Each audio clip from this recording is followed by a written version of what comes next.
The space race has definitely started when it comes to the next-gen flight sims. Xplane now has thrown its hat into the ring when it comes to next-gen flight sims with Xplane 12. We've got all the highlights of the announcements to see what Xplane 12 has to offer, so let's jump into this video.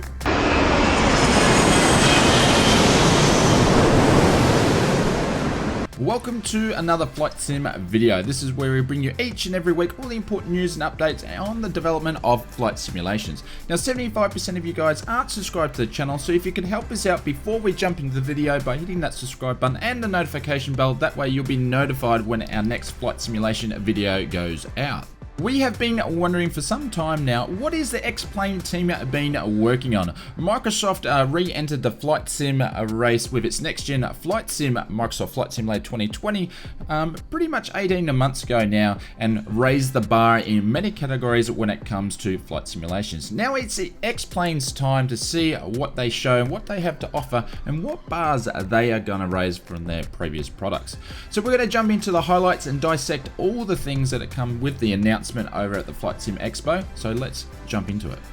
Let's start off by talking about aircraft. There was 5 aircraft that were mentioned that will be included in the default package for Xplane 12. The first one being the F-14 Tomcat, seen blistering across the sky at the start of the video. There was no real mention of what systems and features will be included in the F-14.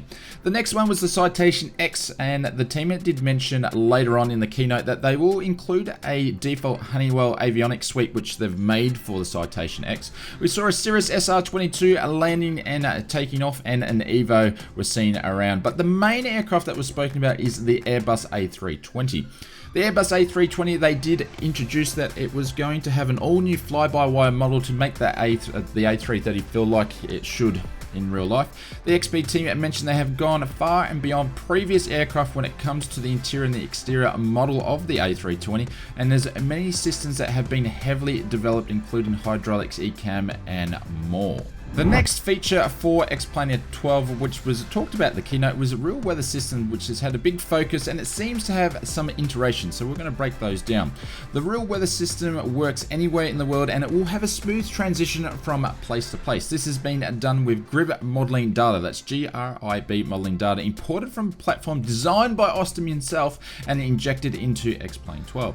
Xplane 12 will use the metadata as it has done in Xplane 11, but it will just work seamlessly together with the GRIB modeling data with some kind of black magic trick the team has come up with.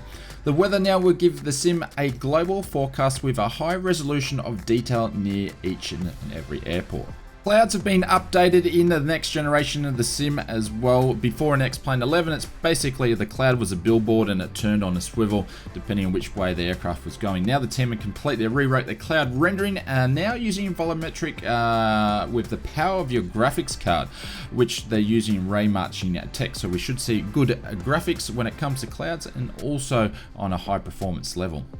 Along with the clouds, the scenery engine has had some tweaks as well. One of them being for Xplane 12, the scenery engine can now show puddles and snow on the ground dynamically. Puddles are now reflective and show water droplets, and within saying that, rain droplets are now being included native in the sim as well. Xplane 11, this basically was achieved by using a third-party freeware called Librin, I believe. This time, Xplane team has now included it as part of the native sim. The advantage of this is that the sim will now manipulate the raindrops through things like jet wash, prop wash, and downwash, and even in wind shadows. So basically, we've got rain droplets that are native in the sim, and the sim can manipulate where they go on the window screen and whatnot. Looks pretty cool. Before we jump into the next generation of sounds, here's a quick word from our partner. Apex Gaming PCs and the Oz Flight Simmer channel have partnered up to create a range of gaming flight simmer PCs tailored to flight simulation pilots in mind. The private pilot and the commercial pilot range has been designed to provide a great frame rates if you are on a budget or if you're an experienced simmer and want to take your simming to the next level. You can even customize to suit your virtual pilot needs. Links in the description below if you want to check out the new range of Oz Flight Simmer PCs, the private pilot and the commercial pilot. The new generation of sim sounds will now include ambient sounds. We will be able to hear living sounds as we would expect to hear them in real life in the sim, including cars, the sea, the trees, even the rumble of the city. The sounds will interact with real-world variables such as the time of day, temperature, speed, and direction of the wind. The soundscapes have been updated as well. Now, when it snows or rains, the sounds can be sounded muffled as they interact with the ambient sounds. Thunder effects have been updated as well to give us a more variety of recordings. Airport sounds have been updated too, with all the ground operations recorded from real-world equipment. Now you'll be able to hear all the ground vehicles working in the background, from catering trucks, jetways, and fuel trucks, and more. Sounds will intensify depending on how busy the area is or how busy the airport is, which is cool. Moving on to visuals, and this is something that Xplane of late has been lacking from some of its competitors. Xplane 12 has 5 distinctive visuals, including a brand new 3D forest engine. Now, a lot was talked about this, but pretty much it's nuts and bolts. At close, the trees are drawn in 3D, the trees are animated, and they will sway in the wind. Xplane 12 will now include native seasons. The team uses climate and biome data so they can figure out where the seasons change each part of the world. The new seasons engine will integrate with the new tree engine. This way, all the fall of winter, you may see trees with no leaves. Several visual improvements to airports, including runways, surfaces which have been built using an all-new runway engine. Runway markings are placed precisely from the FAA guidelines, and there's also a new pavement textures that adjust with the airport age. The fourth distinctive visual update for Xplane 12 is the Autogen. It's basically been rebuilt and includes a huge new library of different buildings and such things as sports grounds, buildings, seaports, ships, lighthouses, city parks, and cemeteries, just to name a few.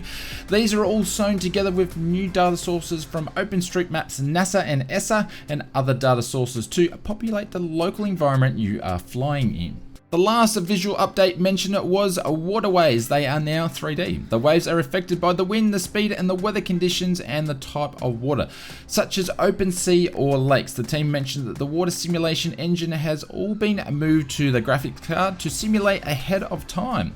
Xplane 12 knows the depth of water, which then changes the color of the water, which means if you the water will see different water color from when you're flying in the tropics or somewhere in a colder or deeper water environment.